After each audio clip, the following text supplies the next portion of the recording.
And showtime. Ladies and gentlemen, welcome to another episode of the Channel Pro 5-Minute Roundup. Look at news, trends, and tips for the SMB channel in 5 minutes or thereabouts. My name is Rich Freeman. I'm executive editor of the Channel Pro Network. I am also a co-host of this program. I am joined this week, as I am every week, by your other co-host, Eric Simpson, business transformation and improvement advisor to MSPs and other IT providers. Eric, how you doing? Doing great, Rich. How you doing? I am doing well. I'm doing well. I'm as folks can see who are watching on video, I'm in my home office in Seattle. Are you in one of the places in the country right now that is approximately 1,000,000 degrees? I am in Southern California. It's not 1,000,000 degrees, but it's pretty hot. I mean, it's not Phoenix, Arizona hot. I heard it was 110 degrees. We have some family in this week from Phoenix, and they think it's balmy. I mean, they're all at Disneyland today for the third day. So, must be cooler here than in the hottest parts of the country. Okay. Well, we'll see what it's supposed to get hotter here next week. We'll see how that goes. I hope for folks who are dealing with the heat this week that you stay cool and spend some time indoors while we take you through our top story of the week. And that has to do with Microsoft and its partner program. So this week, Microsoft held its Inspire Partner Conference, a third year in a row that they did that online. And I'm quite certain that they did that for pandemic-related reasons. But it probably didn't hurt that this was maybe not a time when Microsoft partner executives looked forward to the prospect of getting into an arena with 15 or 20,000 Microsoft partners who are a little bit frustrated about some of the things that are going on in the partner program right now, which folks in our audience are familiar with: the rollout of new commerce experience and the disruption around that, and the cloud solution provider program, the upcoming rollout of the new Microsoft Cloud Partner Program, totally new set of solution focus areas and designations, and this new point system for qualifying for the designations. A lot of change and disruption there. And so there is a fair amount of controversy and frustration within Microsoft's channel right now. They did not spend a lot of time, quite honestly, talking about that at Inspire. They did a lot of what they would normally do at an Inspire event. They talked about the opportunity in the cloud for Microsoft and its partners. They talked about some of the things that will be coming up in the year ahead, because we are right at the beginning of Microsoft's fiscal year here. The person who was most directly addressing partner program related issues was Nicole Dezen, and I really hope I'm not mispronouncing her name, but she is so new to the role of channel chief at Microsoft that I'm not even sure I'm saying the name right. She was officially appointed chief partner officer last week. There has actually never been a chief partner officer at Microsoft until right now. She is the first one. She's the new channel chief. Rodney Clark, as we know, who was in that post before, stepped away in May, and he now works at Johnson Controls. So she's coming in here and kind of inheriting some of the controversy around some things that are going on right now. Again, Microsoft didn't speak to, I didn't really hear them talk about new commerce experience at all, although I may have missed that when it did come up. They did talk a little bit about the changes to the partner program that are coming, and they did point out that these new solution areas that they're going to be focusing on align much more closely than the competencies, the 19 competencies they had before, with the solution areas that their in-house sales organization focuses on. So Microsoft is saying the benefit to you of making this transition, which isn't easy, is that you will be more closely aligned with us. It'll be easier for us to go to market together. Elsewhere at the show, they were kind of talking about some of the resources that they're going to make available for workshops, for example, marketing resources for promoting the modern cloud, modern work product line to your customers, new learning resources coming, more education, Project Orland, a customer lifecycle management tool that they introduced about a year ago. It was in private preview for a year. We're told that in October it goes into public preview. Everyone in the CSP program has access to it. It's going to help you find new customers, cross-sell within existing ones, identify customers who might be flight risks for satisfaction related related reasons. That tool is coming along. There were some investments in the marketplace. So a lot of the stuff that you would expect Microsoft to talk about and preview at the show, not as much commentary as maybe some people were curious to see if there would be around some of the issues right now that Microsoft partners are kind of coping with and adjusting to with varying degrees of success and happiness.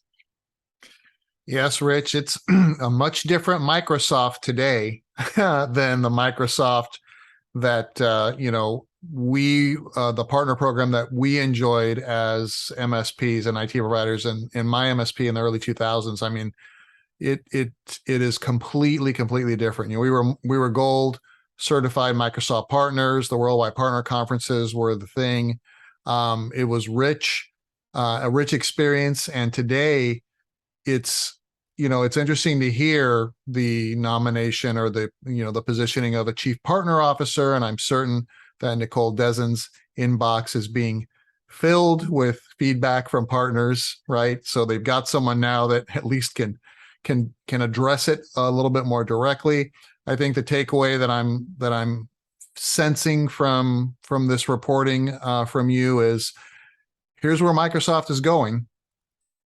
If you want to come along, then adjust accordingly. And it's, I think, where the world is going, right? But as I've spoken to many partners, Microsoft partners, MSPs, yeah, the delivery, the messaging and the tone around how we're encouraging partners to move with us,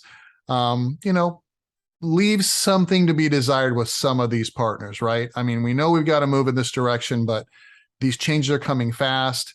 It's interesting that, the prior, lead has gone after announcing the new commerce experience. And now, we are left with a completely different competency structure and, changing. I understand that there's some incentives that are being distributed or offered to help partners move more toward the cloud and move more toward Azure. I will say, from a company valuation perspective, selling more Azure-based cloud services is going to increase the value of your organization more than simply reselling subscriptions to Microsoft 365 and some of these other subscriptions, Teams and things like that. Obviously, the recurring revenue there is very small. The commission is very small, and it's not valued. It's probably the lowest. Well, I wouldn't say it's the lowest type of service that we value when we look at valuation of organizations, but it will be among the lowest that a provider is valued by. So the takeaway here is, invest more time, energy, and effort in more of the strategic Azure cloud services, cloud migrations, and then managing those services, then layer on top of those subscriptions your own services, your own managed labor services, because that is going to be the highest revenue from a valuation perspective that an organization is judged by. Again, subscription revenue is valued low, but services revenue from a recurring basis that you can layer on top of these things, the strategic value that you can add, is going to help along the way. And yes, we are moving away from on-premise hardware, as we all know. Now, I saw some recent reporting, Rich, that indicated that in 2021, providers resold more hardware than they had in the previous year. Obviously, 2020 was the pandemic, but even from before that. So it was record highs from a hardware resale perspective, but we certainly expect that to begin tapering off more as more and more businesses move quickly toward the cloud to support, the new hybrid workforce that's not going away. Nobody's expecting it now to go away, and, more cloud focused, security focused services. Yeah, I mean, the hardware market is actually still, in some ways, surprisingly healthy, but there are signs just within the last few weeks that it is starting to slow down. It's heading back towards what would be more, historic or normal patterns. And the future, absolutely is in the cloud. And this is not a future, that Microsoft intends to go to or can go to without partners. They absolutely want to bring their partners along. There absolutely is opportunity for partners with Microsoft in the cloud, but it is going to be different for everybody involved in that relationship. It really is a matter. You were kind of talking about layering services on top of those cloud solutions, and I think that really is a critical point, because obviously the resale motion there is not one that you want to bet your business on. But if you are building solutions and providing layered services around the Microsoft Cloud platform, you very much can run a healthy business. Satya Nadella, the CEO of the company, at one point during Inspire said, "For every dollar that we make in the cloud, our partners make 10." And that's very much around the services, the intellectual property, all the stuff that the partners layer on top of what Microsoft is bringing onto the table. So I very much sympathize with Microsoft partners who feel as if they have made some very serious strategic decisions over the years to run their business in a certain way, based around a set of expectations around what it means to be a Microsoft partner. And those expectations don't hold true anymore. And that really is disruptive for a lot of people. But I also understand Microsoft can't stand still forever. And so you've just got to decide whether it does or doesn't continue to make sense for you to partner with them. And if it does, what does it take to keep doing that? And you got to get started and doing it, and just be prepared for some of the discomfort that's probably going to come along in the process. So speaking of discomfort, Eric, it's time for your tip of the week. We talk a lot these days, especially these days, about hiring employees, but retaining them is pretty important too. And I think that's what your tip of the week kind of gets to. Yeah, and it's interesting because there is a little bit of a tie-in to, discussing the news story of the week with Microsoft and Azure and cloud services. I was having a conversation with a client of mine just the other day, brand new client, started, onboarding them for a consulting engagement, and they were sharing how they had recently lost two of their valuable technical resources as a result, they feel, of putting them through training and certifications, and then they're taking these Azure certifications and things like that, and they're putting them on their LinkedIn profiles, and then all of a sudden, guess what? Now they're being engaged by competitors and being hired away. So some of us call that some of us may think that's poaching, right?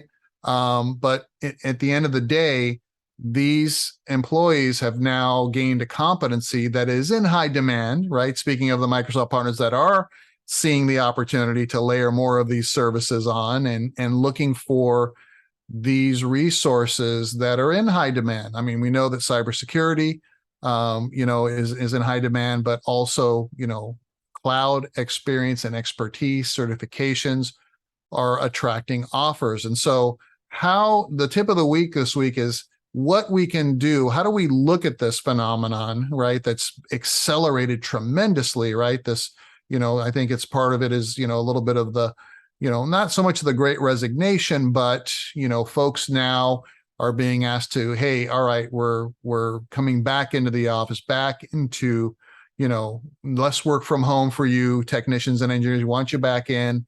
And, you've gotten these certifications because we've had the time to get you trained and all that. And now they're seeing how they felt good about having some of these benefits. Maybe it's not all work from home related, but, when you get an offer that is, notably higher than what you're currently making, does that automatically mean that that employee is going to accept that offer and leave? And my argument is, look, all things being equal, if an employee is offered $15,000 or $20,000 more a year than what they're currently making to leave, I would say fight for that employee, right? Try to match that offer. And in some cases, maybe it's not all about the money, right?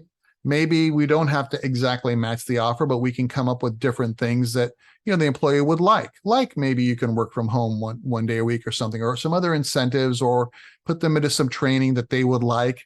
You know, the argument that I got from this particular, or the response that I gave this particular client of mine, I said, well, you know, it's the old, if I train them, you know, they leave, right? So why train them? And I say, well, the response to that is, what if you don't train them and they stay?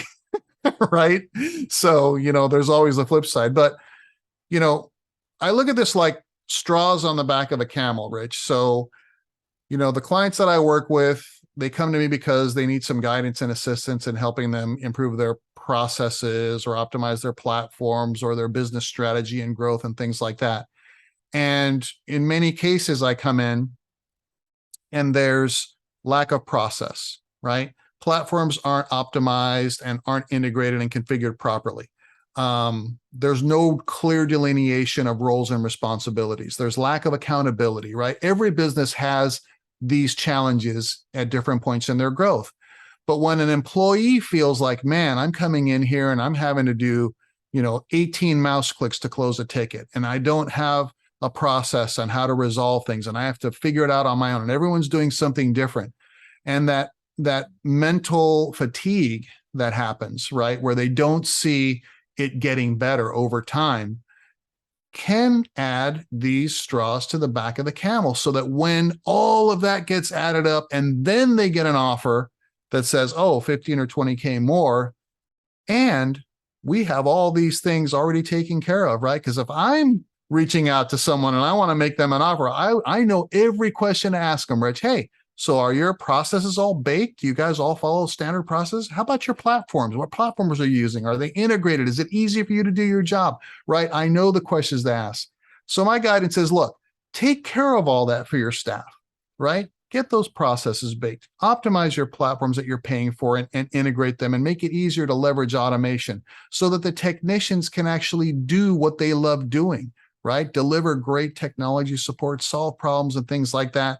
Define their roles, right? I'll bet that the job description that they responded to when you hired them and the things that they're doing today are different, right? So how do you compensate them for that? How do you guide them? How do you create the succession strategy that shows them where they're going to grow with the company and how they're going to get there? So that if all of that stuff is taken care of and then they get an offer and they come to you with it, then you have a much better opportunity to counter the offer from a salary and comp perspective and keep that employee. So two quick thoughts on that before we move on. And first of all, I really like the point you're making. It is not always about the money when somebody moves on. And so, and we kind of talked about this before on the show, but you got to keep in touch with your employees and understand what they value, and how satisfied they are in the role, so that if there's more than money going on in their mind, you know about that before they step out the front door. And then the other thing is, the answer to this problem of employees potentially going to work somewhere else and taking the skills you gave them with them is not, like you said, to stop training them. But like I last year I spoke to a guy who was very hesitant to launch a CMMC practice because he thought, I'm going to invest a lot in getting my people skilled up to do that, and then they're going to leave.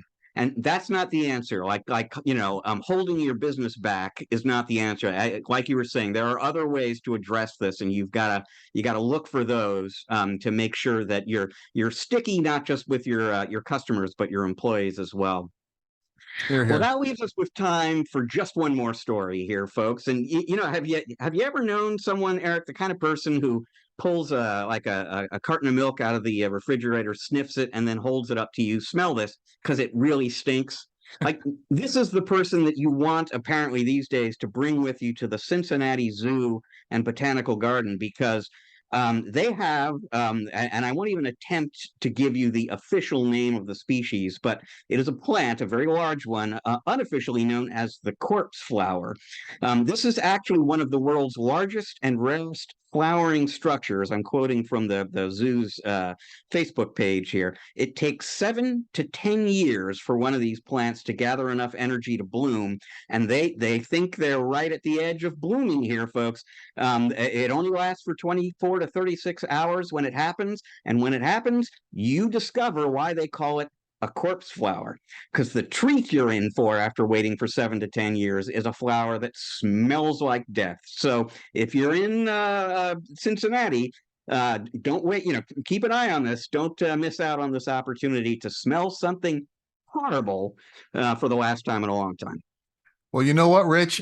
Here in Fullerton, where I live, at the Fullerton Botanical Gardens, they have one of these corpse flowers, and me and my family have been to this big event that they promote that the corpse flower is going to bloom. And you're right, it only lasts for a day and a half max, and you got to get there. But once you've seen it and smelled it, you pretty much don't need to ever go back.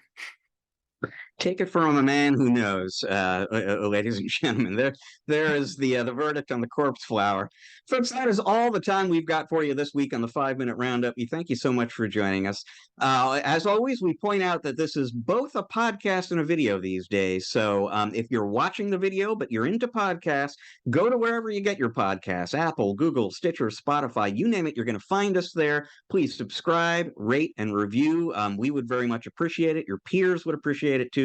It'll help them find the show more easily. If you're listening to the podcast, but you want to check us out on video, go to the ChannelPro Network channel on YouTube, and you'll find us there. Once again, you can subscribe to that channel. If you click the little bell icon, you can also get notified when new episodes of this show become available. You want to read more about what happened this week at Microsoft Inspire? You want to just get more great business growth advice for your company? Visit ChannelProNetwork.com. Every day, you will find great new content for you there every single day. To learn more about Erick and the work he does with his clients, please visit ErickSimpson.com. That is ERICK Simpson.com. Once again, folks, we thank you for joining us. Enjoy the rest of your week, please. Erick and I are enjoying the rest of your week already.